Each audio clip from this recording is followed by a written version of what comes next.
where he said subsidy is gone. And this is Nigeria. When you make such a statement, it really affects. And people want to take advantage of easy profit we can get, and or some kind of scarce for a day or two. And I mean, you remember the story, right? You do remember the story. And so we brought in experts and we had conversation as to alternatives. We talked about solar, we talked about solar farm, we talked about what did we talk? CNG. We talked about electric cars. We talked all of the other options, and still we are talking about it because government is now bringing in electric cars into the country. In Lagos, for instance, they have CNG. Some people are already using hybrid cars, electric and petrol at the same time. All this is because petrol became quite expensive for a lot of people, and a lot of people packed their cars, a lot of people sold their cars, and alternatives were talked about. But one alternative that was touted was LPG. But just in case you don't know what that is, cooking gas, right?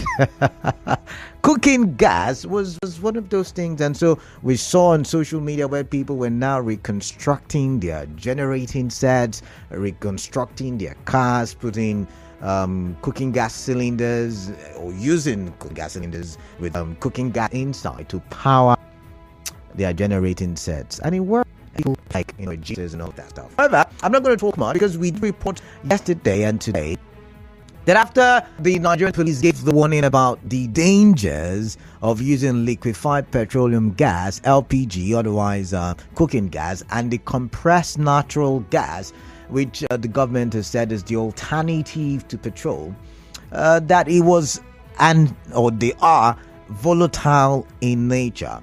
After that, we spoke to a former process coordinator at the Port Harcourt refinery, Tony Nwalia, who then advised users of LPG as alternative fuel. And I was not okay with the fact that it was just in the news, so I've invited Mr. Nwalia to the studio to give us, some quality understanding as to the dangers or, the advantages, whichever one, of LPG and CNG as alternatives to petrol, because we need the alternatives, right? If you look at the international market, the price of crude has gone up. We are not refining, so we may not benefit from it. We're not able to meet our quota, so we may still not benefit from it. So it's still going to be, we send crude oil, they refine it for us, and then we get it at an even more expensive price. Will that bring in subsidy? That's a conversation for another day. Mr. Tony, welcome on the show. You're welcome. Thank you very much. I hope I did justice with my introduction. Yeah. I made your job easy. You did. All right then. All right then. Welcome. So, alternatives to fuel or petrol, I beg your pardon. LPG, CNG are alternatives. Looking at it from a combustion and chemistry and all of that stuff angle. That's correct. They are. Yeah. Educate us on that, please. Well, let me again say thank you for giving me the opportunity. Okay. Yes, LPG, CNG are all byproducts from crude oil. Okay. They are all carbohydrate products. Okay. Now, the LPG, when compressed, you get butane. The CNG, when you equally compress it, because they're all gas, hydrocarbons, you get methane. You can see that even from the names of these two products are not the same. Yeah. Therefore, their specific gravity, flash point at which they will light, is not the same thing. Although they will drive machines at different purposes. The LNG, the CNG is just a close substitute to gasoline. Okay. While the LPG is principally used for caterers, industries, for burning, cooking. So when people use it for vehicle, you can't use it for vehicle, for instance, the LPG. You can't even use it and say you are 100% sure for even the generators that we are now using it. Because like I said in one of your programs, what they are doing is just to remove the regulator, petrol regulator, and put gas regulator, and it tends to work. Okay. That's what we are seeing in generator set. But that is not supposed to be for generator, the LPG. Yes, it will work because they're all combusting. They can make the machine to move. They can drive. The element to drive those things are there. But are they the proper properties to use for such machine? The answer is no.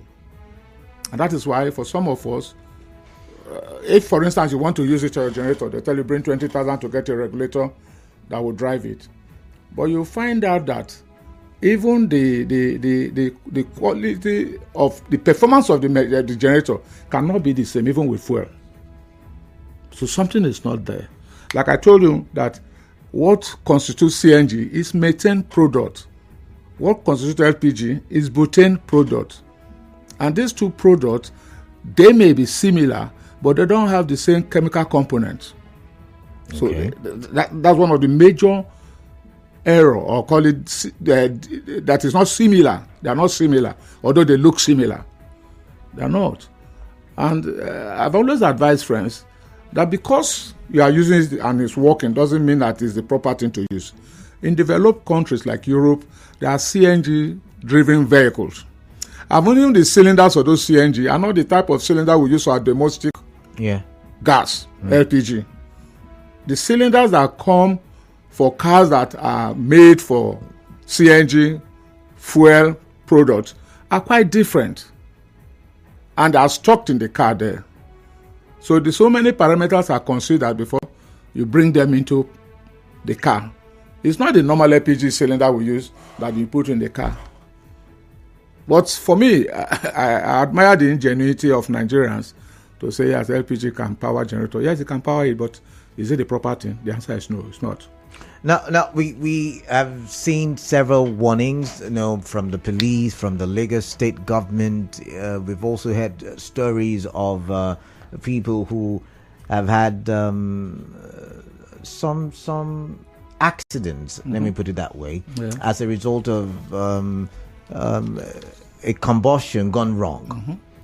What can you explain? What do you think, or not what you know is the reason why that has happened?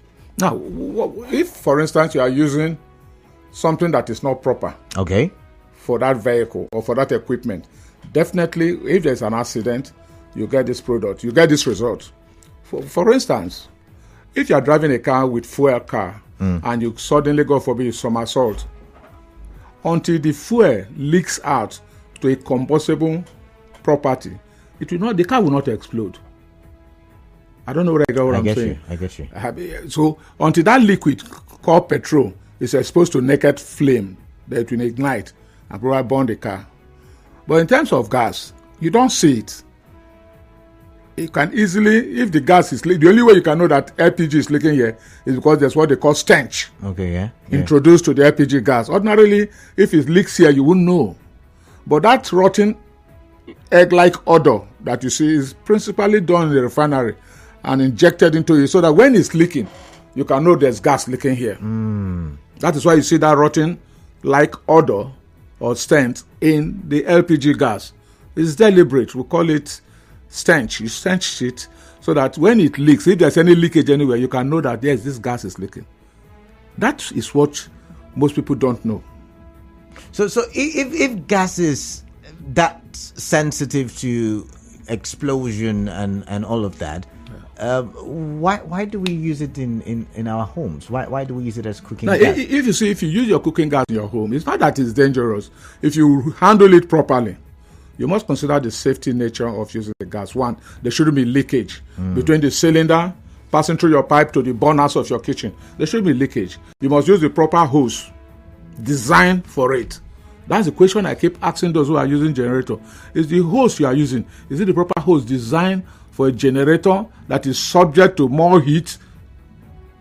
You can equally see that if you are using gas cooker in your house, you are advised not to put the cylinder close to your cooker. Because if there's leakage, it will attract light to the cylinder and it will explode. You understand? So that is why for them who are using it for generator, you can see that they put it very far from the generator. As if that is the safety device. For them, fine, it will work. But if there's an emergency, if there's danger, the naked flame will draw the gas from wherever you put it. No matter how far it will go. Because gas travels, the gas is in air. It's in the air. Yeah.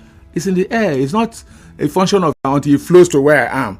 Once you perceive the odor of gas, the gas is already engulfing you. If we're in this room, as we're in this studio now, and there's any gas leakage, and you perceive the odor, as you get the odor, the gas is already there with you. And if you introduce any naked flame, you are engulfed. So when this accidents happen, is it as a result of the hose, or it depends on the type of accident? If it's an accident arising from leakage and it is gone to naked flame, there will be accident.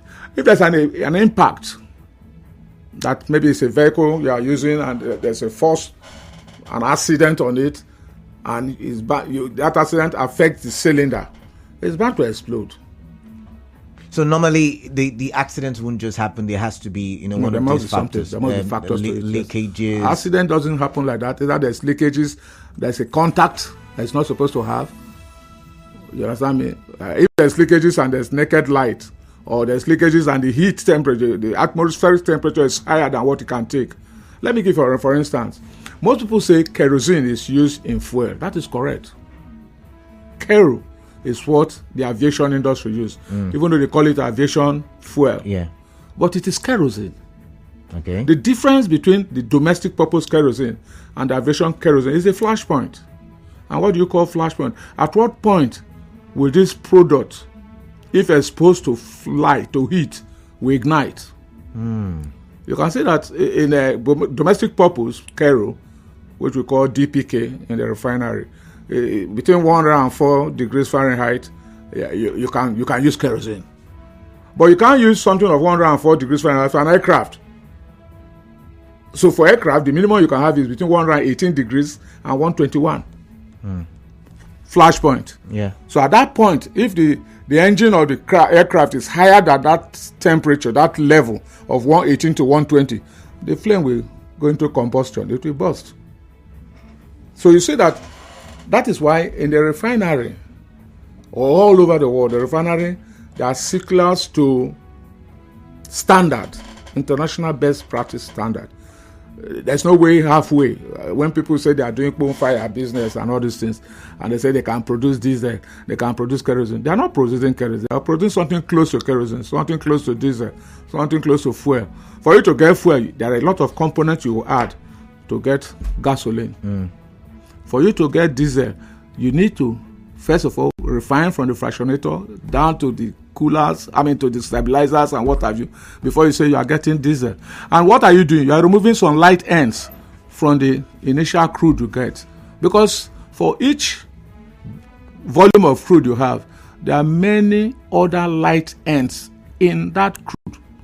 So the essence of coming to the fractionator is to remove those light ends that are not compatible with the product you want. Okay. Now, for instance, let's digress a little bit. If you've been to the refinery, that's what they call the fractionator. When the crude oil comes, after going heating procedure, you get up to 800 and something degrees Fahrenheit, it comes to the fractionator. And this fractionator is fractionated at different temperature, the different product comes out. And they flow to a certain area where you capture it, stabilize it, remove some other light ends before you say at the end of the day it is this product. Okay. Those who do bonfire business don't have this facility. So they cannot say they are doing the right thing. And that is why you knew that there was a time kerosene was burning people. Because of the light ends involved in that component, that kerosene. And you're saying that it is the same thing that's happening with the LPG, with used as fuel for generators. Yes, if the LPG is well refined, it's not meant for generator. Ab initio, it's not. It's not. You can ask where you can use LPG is in your kitchen. But industries are needed for burners. Some people will ask if we can use it for industries, big cooking industries or eateries. Why can't we use it for generating sets? Or because that is not what it's meant for. What you can use for generating sets, but like you said, it's ingenious. It's somehow constructing. I'm just arguing, for proper. Now, what knowledge. they do, like I told you, is to remove the fuel carburetor and bring gas, yeah, like carburetor, and it's working, driven by diesel. I mean by LPG. LPG. What is supposed to run? It's not like the LPG gas cannot run a car. Even if you tried? It will not. You damage your engine. I can tell you that. I can tell you that for free. Because we are looking at generators that are 2-stroke engine, 1-stroke engine. And we're looking at a car that has 6-cylinder. Oh, true. You cannot power it. True. And that is why government is saying, go for CNG, compressed natural gas. But now the CNG is not readily available for everybody for now. And even if people were to get the CNG, it means that they would have to buy new machines, from generating sets to new cars and all of that That's stuff. correct. People are crying. People are saying we don't have enough money to get by. The economic realities are bad. I mean, you are in Nigeria. You're feeling the economic realities. So what then are the alternatives? Because if they cannot construct, which is our style, by the way, we're good at. Already in Nigeria. We are good at constructing. No, already in Nigeria, there are 2 automobile industries that are converting the cars from fuel to CNG cars. Okay, they are converting. They are converting it. You just do the conversion. That's what it takes. The car industry in Nnewi, Innocent Motor, there are some vehicles, like you rightly said, those vehicles you see in Lagos that are using CNG, it's because they've done the conversion. Okay. And there are cars that, when we're growing, that comes from Europe, that have CNG utility and fuel. And then petrol, yeah. And when you look at the dashboard of the car, I've never bought such car, but I have a friend who has and it. if they want to use fuel, they plug it towards the fuel side. When they want to use gas, they switch it over to the fuel gas. The generators don't have it. So any car that is going to use CNG, such provision will be provided. A situation that is either you use CNG or use fuel. But what about generating sets now? Because that's where the focus is. Because it's where the common man, a lot of us have generating sets in our homes. For sure. From I pass my neighbor, like we love to call it, to Yes. to the biggest size. Yes. So how do we fuel our generating sets? No, for me, if given the price of you petrol? want to use LPG to run your generator set because it's working now, make sure that one, you are using the right equipment for it, so that you don't undergo leakage. What are the right equipment? For instance, the hose you are going to use, you must make sure the hose has the capacity to take the gas to the engine, and to make sure that there's no return back in terms of fire. So you must be sure of that. Probably that's why they are using regulators that are gas inclined regulator instead of carburetor now. At the type of the engine, they use regulators now. But you do know. I don't know if you've seen any of them, or I've seen some. You see, you can hear the noise. That's what I'm saying, because the fuel you are using is not meant for that engine, and no proper conversion has been done. You see, Nigerians are smart, and I give it to Nigerians. We are wonderful people, and so they say necessity is the mother of invention. So definitely, somebody is thinking outside the box to say we can use this to do this, and it has worked. And what they can only do now is to get a regulator that can take the gas to the combustor's chamber of your generator, and it starts. But like you rightly said, the noise too is telling you that something is wrong. It's not like you're driving your car and the oil in your car has lost viscosity. You hear the sound of the engine, and that will tell you that this oil, which is supposed to serve as lubrication, is not working well. And so that's why I'm still asking the question. Yes. Then what can we do? What we can do really is, first of all, let the CNG gas come in, because if the CNG can drive the car, then it is proper to use CNG for your generator. So you can construct it. You can construct it. The cylinder can still work. You just go to the station and buy it. And when people talk of CNG, it's going to take pretty some time, because you need to create the stations that will sell that product. Okay. Because it's not like every station you have in Port Harcourt. There's no CNG station in Port Harcourt, for instance. But when you say there is no, now I'm going to call names. I hope I'm permitted to. You see all these huge trucks, for instance. All these, I don't want to call coming companies from somewhere here, something like that. Yes. They carry the CNG cylinders Correct. at the back of Long the truck, ones, and they use it to power their trucks, right? So that means they're getting supply from somewhere. Why can't we, generalize that or distribute it across the I country? don't want to mention them, but I know along this way, I know where you're pointing to. there's a company that I know they make gas. It's a refinery structure. They do gas. I don't know whether they do CNG there or they do some other type of gas there. LPG, like in Bonny, they do LPG. They equally do some other gas that are purely export oriented. Okay. You understand me?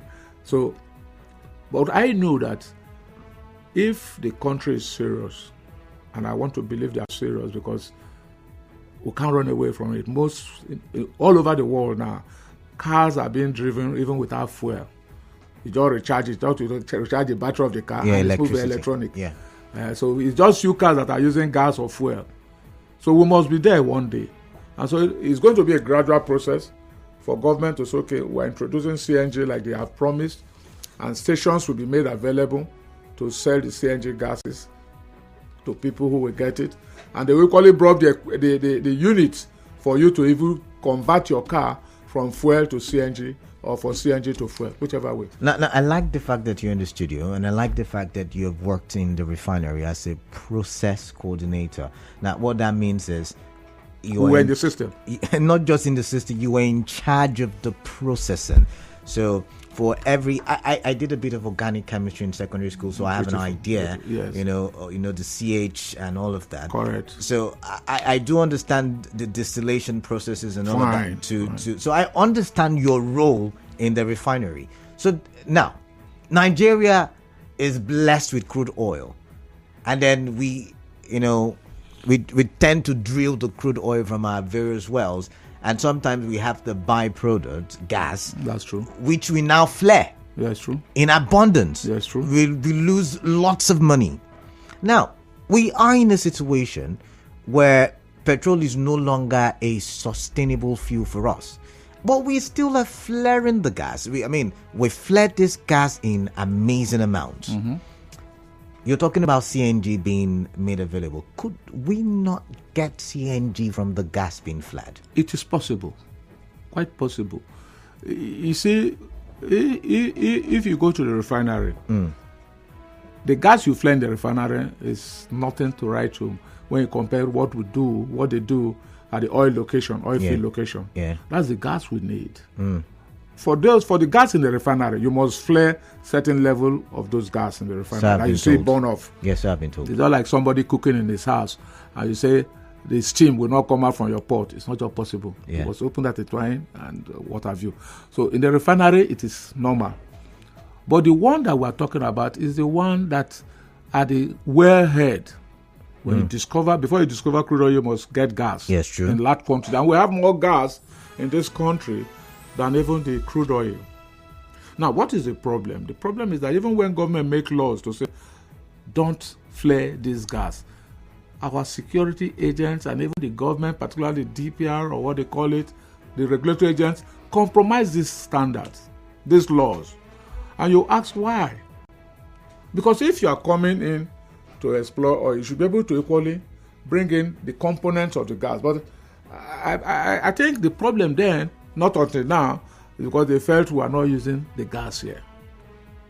You understand? But as it is now, with what we are facing now, most people, I was telling somebody, I think on your radio station, that most refineries all over the world, some just take one or two products, that's their specialty, that's what they're focus, doing. Yeah. So don't be surprised that we'll get there where some of this petrochemical industry will just be for gas only. No. See. And we'll do it. I'm looking at it from a business angle now. Yes. Multinationals. Refineries have not been working optimally for what? 23, 24, 25 years. Yes. Could these companies not have said, okay, let's focus on gas? Now, LPG, CNG, we're not producing optimally. Now, the records would say, the statistics would say that NLNG only provides about 40% of the gas we consume in the country, and the rest of it is being imported. Now, you've taught us the distillation process, and you call it, is it fractionator and all of that. we could use all of these gas. They could, build specialized, like the one we were pointing to that is very close to us. They just deal on gas. Yes. And get us either the CNG or the LPG, and we're good to go. Why do you think? I mean, you've been in the industry and you've seen also the politics that we've played with the refinery. What do you think is the biggest challenge? What is the challenge is our people.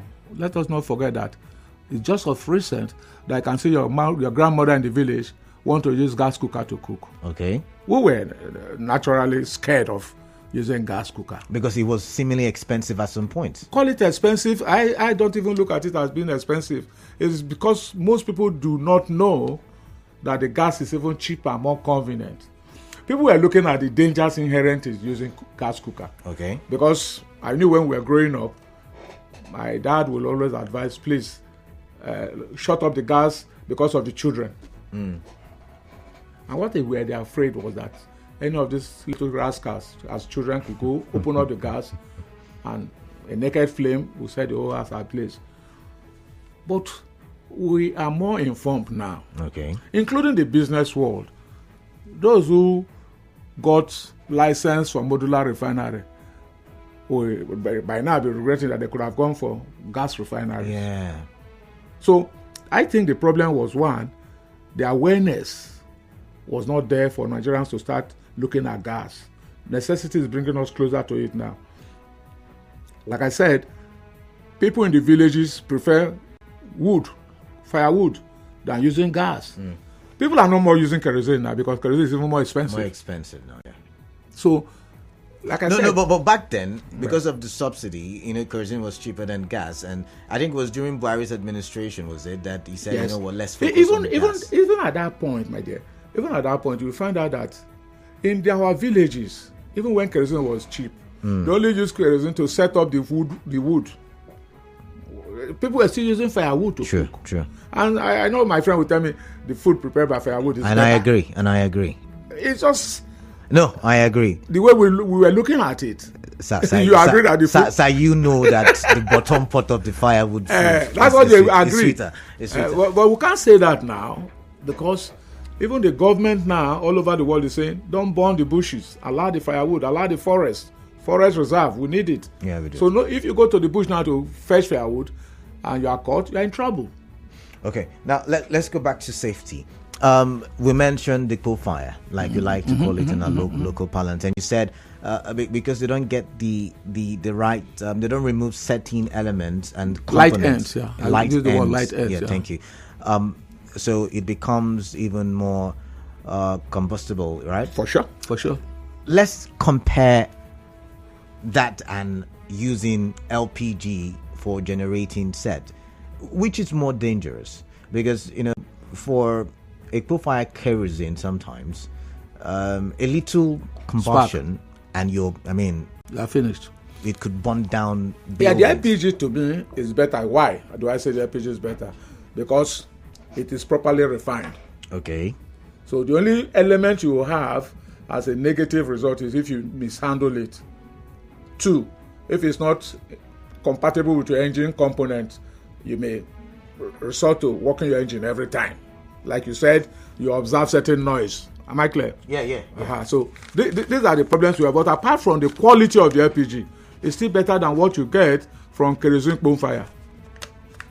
Okay. Because you ask yourself, why is it that those who are in the bonfire business, today you hear more than 18 people were burnt, 20 people were burnt. It's because it's the system, the way they're operating the business.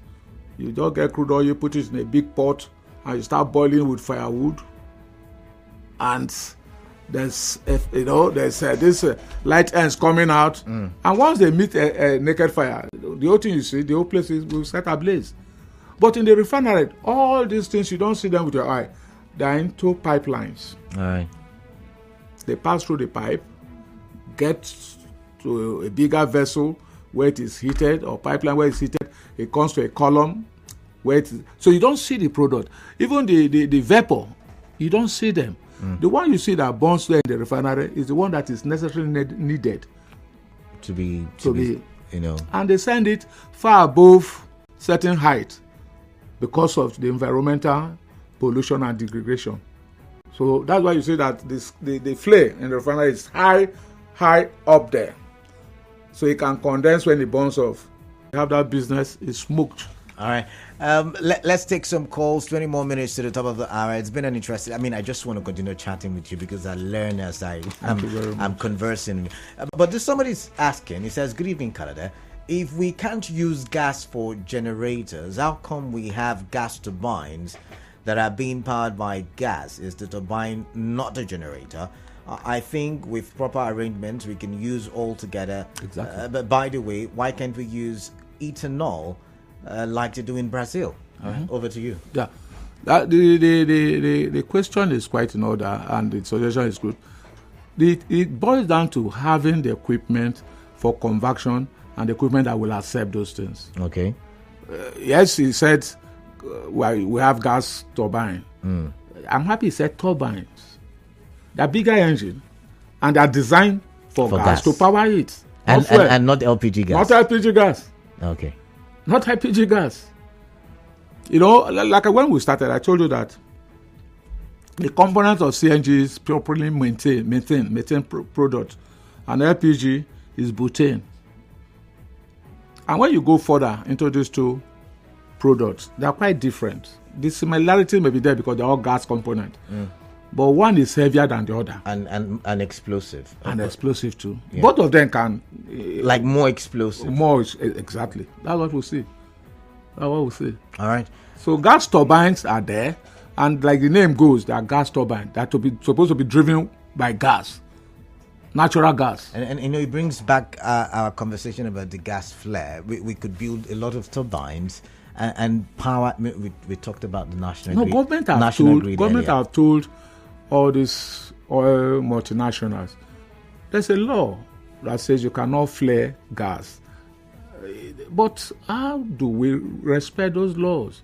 And that again comes to the regulatory bodies to either sanction these companies and make them resort to sending the gas somewhere that will be more useful to the Nigerians and to everybody. So it is the regulatory agency that is causing the problem. All right. The law has been there that you don't flare this gas. I'm happy that LNG Bonny is now majorly using gas as the source of raw material for whatever they are producing there. And they're exporting whatever they have at the end of the day, while the local consumption is there. But they are more export-oriented, generating funds for this country. All right. Okay, someone is saying we have a CNG gas station around the NDLEA office at Artillery, Rumogba. It's a new station. All right, thank you very much. NDLEA. So somebody says, what is gasoline, what is petrol, what is PMS, what is fuel? Is it liquid fuel that drives the engine or vapor? Help a layman, please. I think all these things you've got, apart from fuel is like the general... Fuel is the general name. Yeah. That's what they call PMS too. That's what they call PMS. The meaning of PMS, petroleum motor spirit. That's PMS. Okay. And that's fuel. Some people call it gasoline. That's American. That's American name for it. English, yeah. All right, so let's open the phone lines. Let's get to hear from you. Do you have questions? Do you have contributions?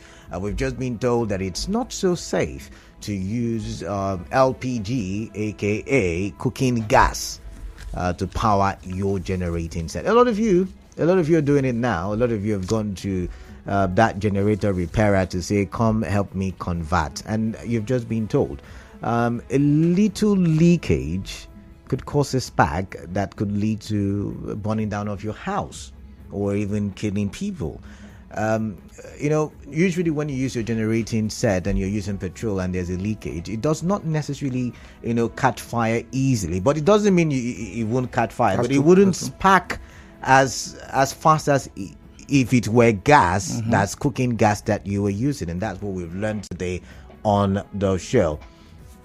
So tell me, what do you think? What are your contributions? Let's get to hear from you. I also did extend the conversation to the fact that we do have, gas in abundance in the country. We're flaring them when we could have been utilizing them to create CNG and create, cooking gas, so that we can have abundance of gas and we don't have to construct and put ourselves in harm's way. All right, 0817 923-0002 and 0817-923-0003. WhatsApp number, you can send your messages 0809 030 6416. What are your thoughts concerning the conversation that we are having right now? Let's get to hear from you. I've got a caller. I'm waiting for the call screener to get your name, your location, and then I get your contribution. But while I'm waiting, I'm gonna go back to you now. Yeah. Do you see the possibility, and trust me, I'm asking because even though the government has now come out to say let's cap the price of petrol for now, and the refineries, or rather the old Port Harcourt refinery will start, according to them, working by December 2023. Do you still see us getting to the point where Nigerians can afford petrol, or do you think, in your opinion, the government should now begin to focus its attention on gas so that we can have people, stop constructing and putting themselves in harm's way, and have people go for the, right? Because if investors do come in, it will be cheaper when there are many companies and many investments and there's competition. For instance, I believe that if the refinery start working, the Port Harcourt refinery starts this December, from what they've said. I have been there. I know they are serious about it. All right. If it start working, there's a tendency that we will have our local consumption of both gas and fuel optimally improved from where we are today. Oh. Our problem is that we were importing, and in as much as you import, is subject to the international prices. International prices and the dollar. Mm. You understand me? So, but if the refinery is working, I knew when we were there, vessels used to come to pick product in thousands of metric tons, and the product was there. Suddenly, you find out that the consumption rate, I agree there are more cars in Nigeria, but what they say we are consuming, we are not actually consuming it. All right, let me pause you there, and I've got Vincent from Mile 3. Vincent, greetings to you, welcome. Hello, Vincent, can you hear me? I'm hearing you. All right, welcome then. Yeah, good afternoon. Go ahead, I'm listening. So I'm trying to just confirm is that I'm just a regular listener, and I'm learning. There are some things I need to clarify. I've been listening then, go ahead. Yeah, I've been listening to you. Now, your guest in the studio said PMS is a petroleum motor spirit, but I've been hearing premium motor spirit. So, I just need to know the word that's correct. It's the same thing. It's the same thing. Premium, petroleum. Petroleum is the same thing. He says it's the same. All right, thank you. Zion from GRA, welcome. What's on your mind, please? Yeah, you were here when the report was leaked, or even affirmed that this product, this local refinery are producing is the best, cleaner and better, environmental friendly than what the refinery or what they have been importing to us. You were here, right?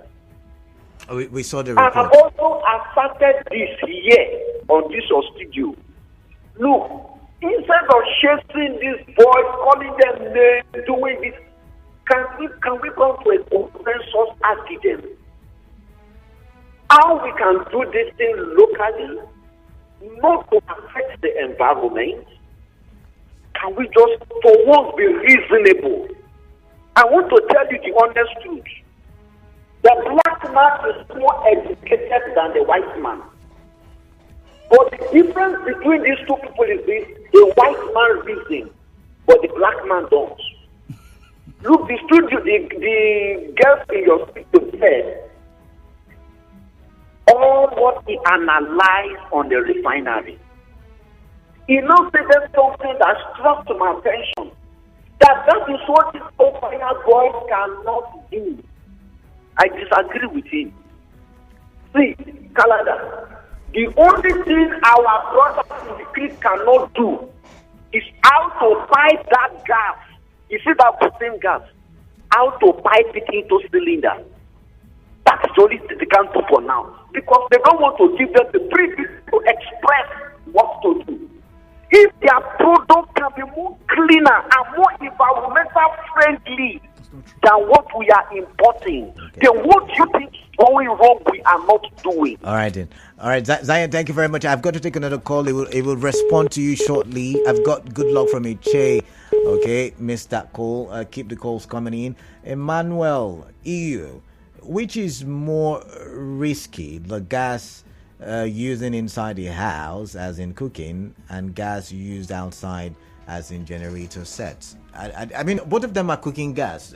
So, okay, are you saying for cooking? For cooking, I think, I mean, you will answer it. Let's get to Paul Amadi.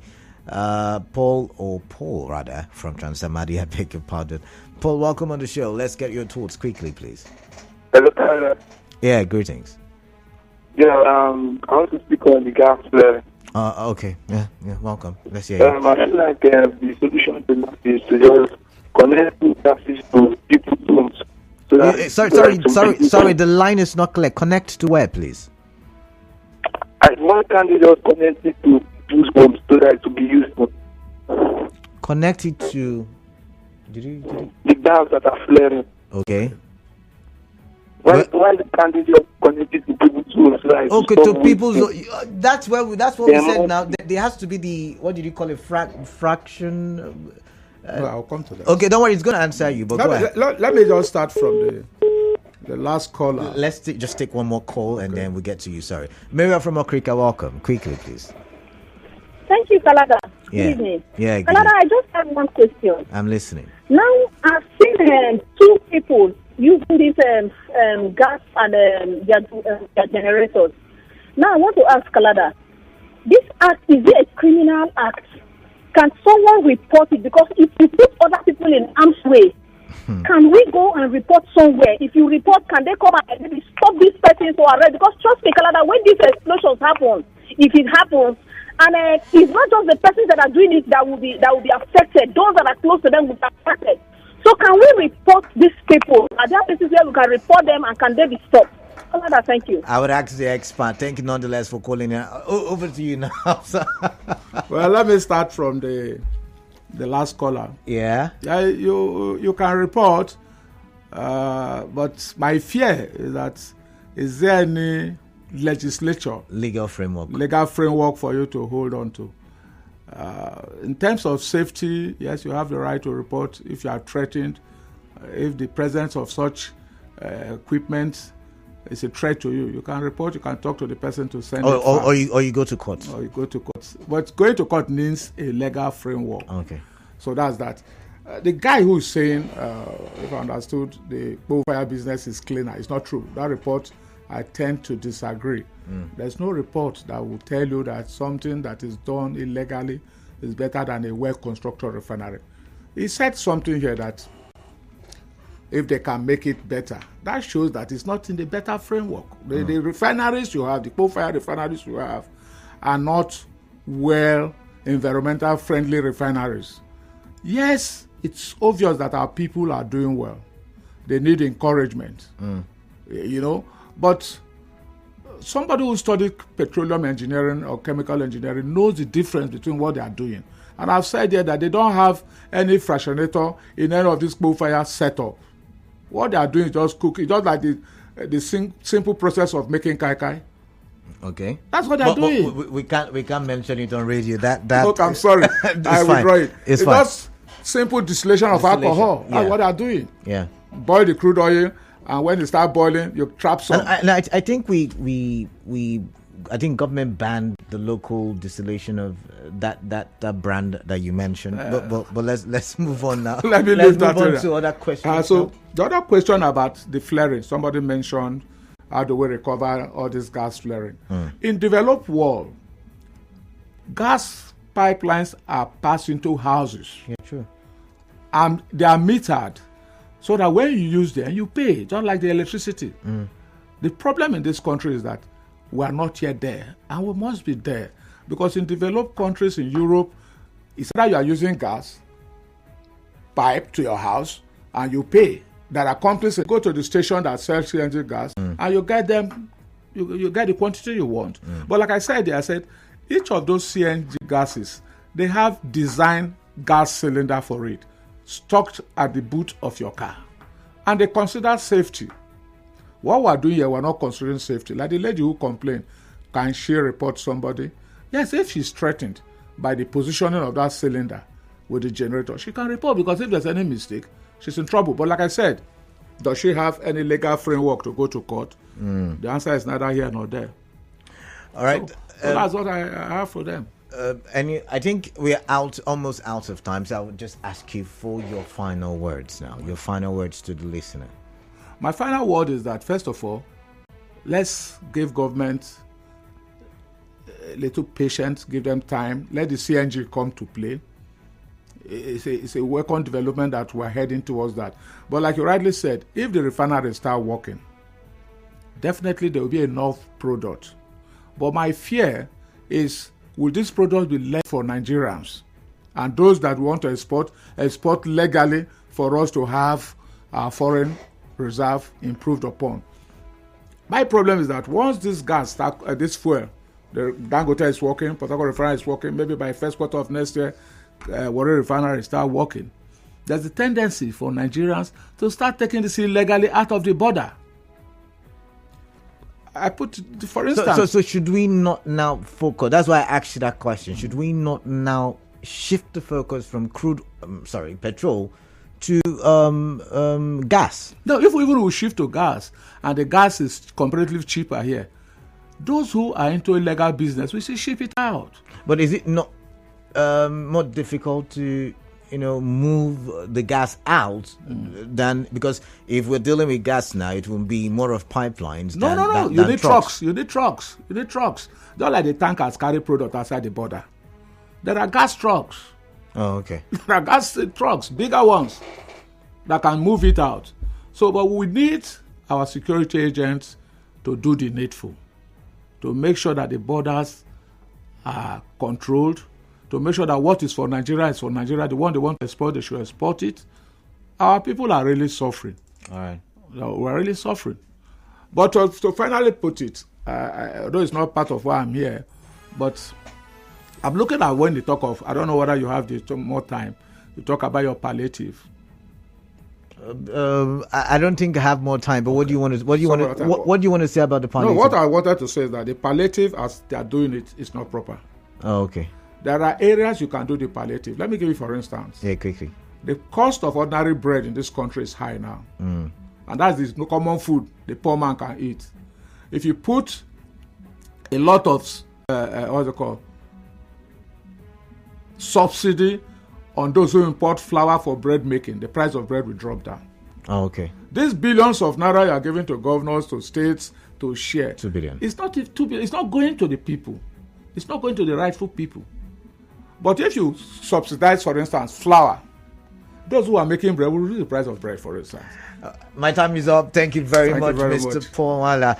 I hope we can have a conversation in the nearest future. Anytime. All right. Thank you very much. Do stay tuned. More conversations. Thank you very much. All right. Thank you.